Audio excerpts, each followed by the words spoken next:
एक मिनट मुस्तफा। अरसल की आवाज पर उसके आगे बढ़ते कदम थम गए। सुबह रूप तुम्हारे साथ थी और मेरी इन्फॉर्मेशन के हिसाब से आज तुम दोनों गाड़ी एक जगह छोड़कर कहीं और गए थे और फिर तुम उसे बेहोशी की हालत में उठाकर और गाड़ी तक लाए थे। क्या मैं जान सकता हूं इस दरमियान हुआ क्या था?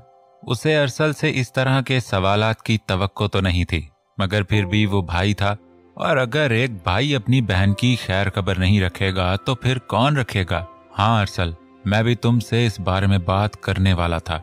एक्चुअली मुझे तुमसे कुछ पूछना भी था और बताना भी था। हाँ बोलो, क्या बात है? अरसल उसकी तरफ पूरी तरह से मतवज्जे हुआ। आज हम उसकी फ्रेंड की कुछ प्रॉब्लम सॉल्व करने गए थे। कुछ लोग उनके मोहल्ले में आकर वहां की औरतों पर फिक्रे कस रहे थे और घर से लड़कियों का आना जाना दोबर कर रखा था। इसी वजह से वो इन सबको सबक सिखाने गई थी, मगर आगे जाकर कोई और ही मामला सामने आया। कौन सा मामला? वो इस बात पर एकदम चौकन ना हुआ। जिन लोगों को सुधारने रूप गई थी उन लोगों को रूप की किडनैपिंग की ऑलरेडी कीमत अदा की गई थी। सख्ती से पूछताछ पर मालूम पड़ा कि वो कीमत अदा करने वाला और कोई नहीं बल्कि अरहम मलिक है। मुझे नहीं मालूम ये अरहम कौन है, मगर जब उन्होंने मलिक बोला तो मुझे लगा कि वो आप लोगों की कास्ट का है। शायद आप जानते हो उसे। बस पूछना भी यही था और बताना भी।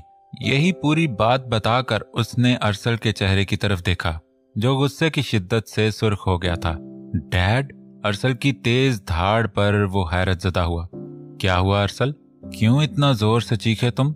असवद माथे पर तेवरियां चढ़ाए कदम कदम सीढ़ियों से नीचे उतरा और उसके पीछे पीछे हैरान और परेशान सी किर्रत भी। सुने डैड, जरा गौर से सुने।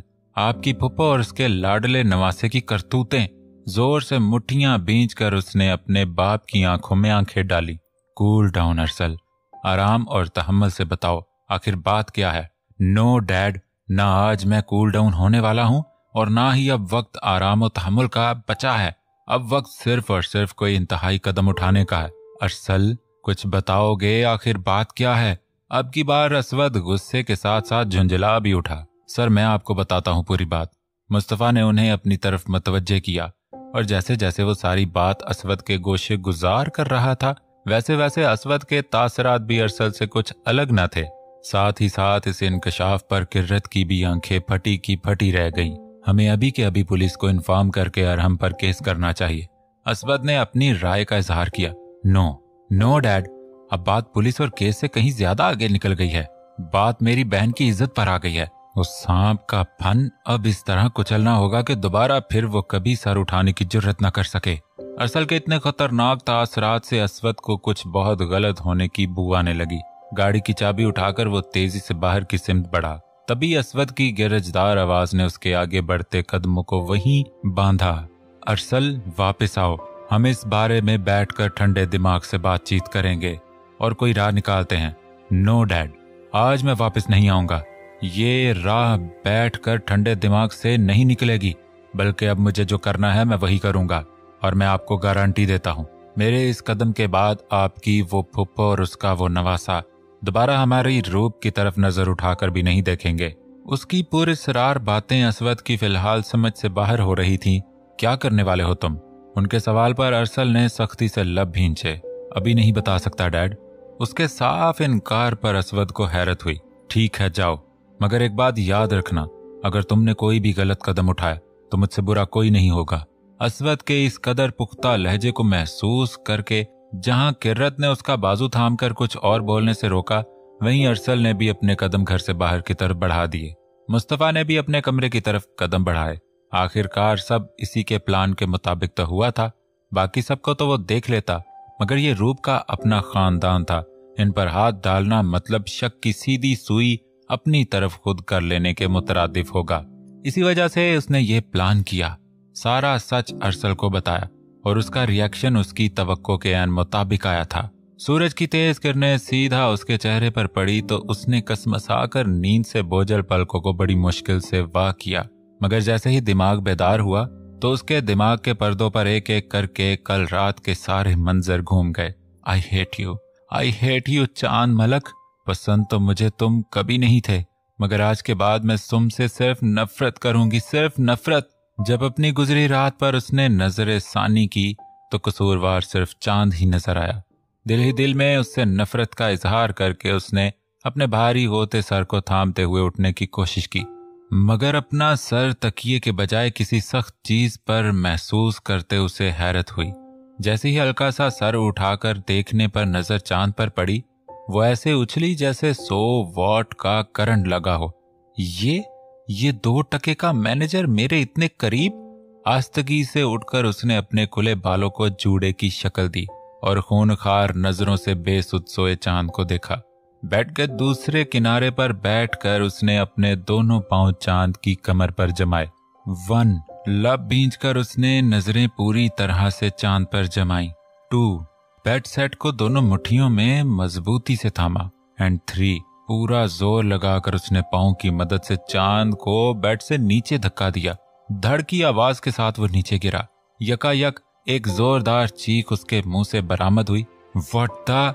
झुंझलाकर उसने जैसे बेड की तरफ देखा, नजरें सामने ही बेड पर खतरनाक तेवर लिए खड़ी मिशी पर गई।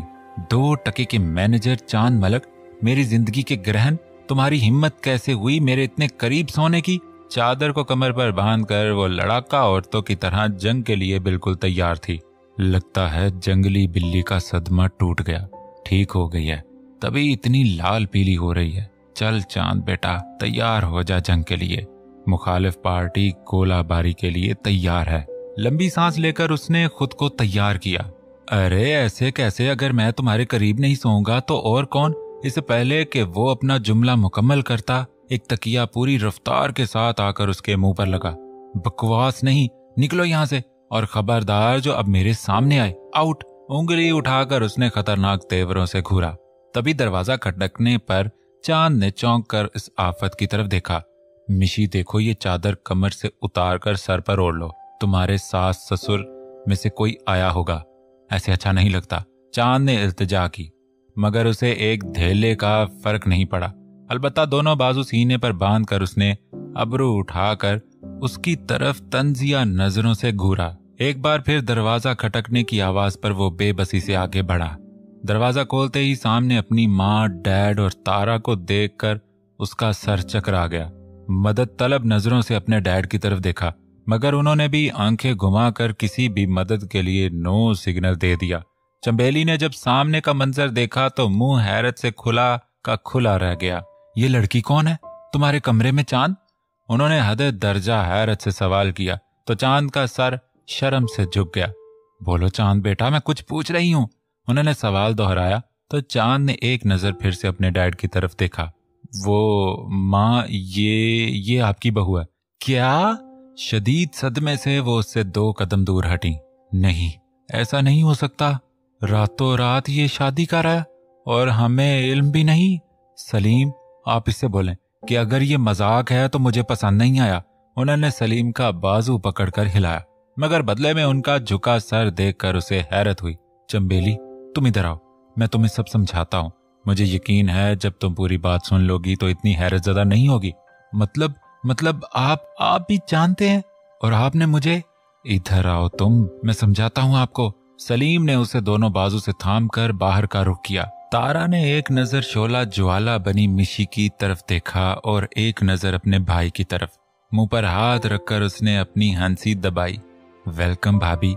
मिशी को फ्लाइंग किस देकर उसने चांद को आंख मारी और वापस अपने कमरे की तरफ दौड़ लगा दी। चांद ने बेबसी से उसकी तरफ देखा, जबकि बदले में मिशी ने वही खूनखार नजरों से उसे घूरा।